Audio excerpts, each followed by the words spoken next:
Hey Facebook, I wanted to do my follow-up video because many of you have asked questions, and I'm still not going to be able to answer all your questions probably in this one, but I want to give you some insight in terms of what's really going on.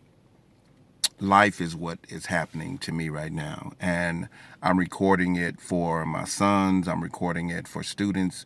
I'm recording it as a hopefully a guide not to make my mistakes, and hopefully as an inspiration to those who are in my situation or worse, that it'll get better. On paper, I make $60,000 a year.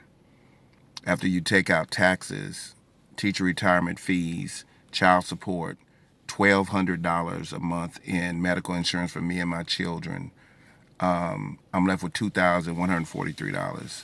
And I'm not saying that's not a lot of money, but I'm saying for the way things are, trying to have a two-bedroom apartment for me and my sons, and then when I get my smaller children, including my daughter, I got to have a place for them when they're with me. At the end of the day, I'm not going to compromise my child support because that is what I do to take care of my children. My ex-wife does a great job providing a living from them along with her salary, and I'm not going to the attorney general to say, "Hey, can you reduce that? I'm living out of my car." I would never do that. I'm not that kind of man. I'm not made that way. I want my children to have a roof. This isn't their fault. This is daddy. But amazing to me is I make $60,000 a year after 30 years of teaching. Yet a first year teacher makes 53,000. I only make $7,000 more than a first year teacher. I hate it when people tell me, "Well, you got an education, you knew you weren't going to make any money."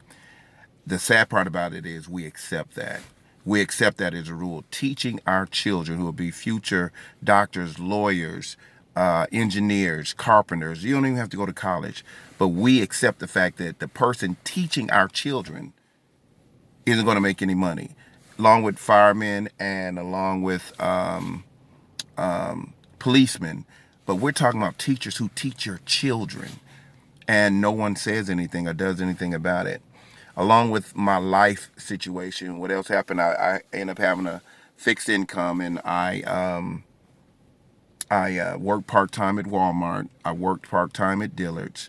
But what ended up happening was money was still tight, trying to take care of things. I didn't even have enough money to buy my daughter a hamburger sometimes because I had to gauge gas or I had to gauge something else. And so what ended up happening was I ended up my cars were paid for, which most teachers try to do. I ended up having to get a title loan.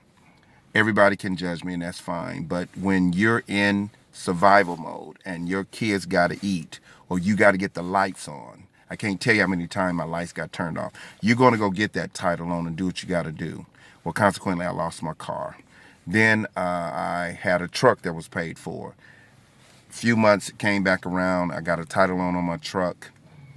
When you're in survival mode and your kids got to eat, you do what you got to do. So those who want to judge, how dumb and stupid it was, that's fine. This is my journey. I pray you don't have to go through it.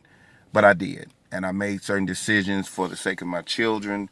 And, that's where I find myself at. But at the end of the day, my goal and objective is to make sure that my children have a home. I paid $1,000 a month in my apartment, $990. In 3 years, that means I gave that apartment complex $36,000 and I have nothing to show for it. So I'm not going back doing a lease. I'm not going to go back and sign a lease with anybody because at the end of the day, I got to have ownership. I'm 54 years old. I have more years behind me than I do in front of me. I got to be able to have something for my kids. Everybody wants to be able to go home. If your parents are still alive, you want to be able to go home. My children don't have that with me, and I owe them that. They didn't ask to come here. But something has to happen. I love the school district that I'm in. I love teaching. It's my profession. Nobody's going to take that from me. I'll find a place to teach. But at the end of the day, I think we have to look at what all is going on. I had a teacher call me and tell me from another North Texas school that she uses her planning period for Uber Eats. She delivers Uber Eats during her planning period because she has to supplement her income. And teachers, like I said, got all these part-time jobs. None of us went to college to work a part-time job. We went to college because we love kids. We want to make a difference and save a life. It's hard to beg and fight at the same time. Amin Rashidi. It's hard to beg and fight at the same time. Barack Obama said, "We are the change we seek." Right now, God has blessed me so much. I'm doing fine. There's so many worse off than me. So many teachers that are struggling. And at the end of the day, this is my journey. But I say this when I look at the fact that we get upset with owners like Jerry Jones who won't pay his players with his money. Yet we won't get mad at the state and federal government who won't pay teachers who teach your children with your money, taxpayers' money. We don't have to accept the fact that teachers don't make money. We can change all of that. Is within our grasp, and I think something has to happen because at the end of the day, children suffer. I'm nobody. I'm just a guy that cares and tries to make a difference. Our children are the ones that matter, and that's who matters to me. I know I got a target on me, and I've lived from birth with a target. And my goal and objective is just keep moving forward, trusting in God, and let Him be my judge when all is said and done.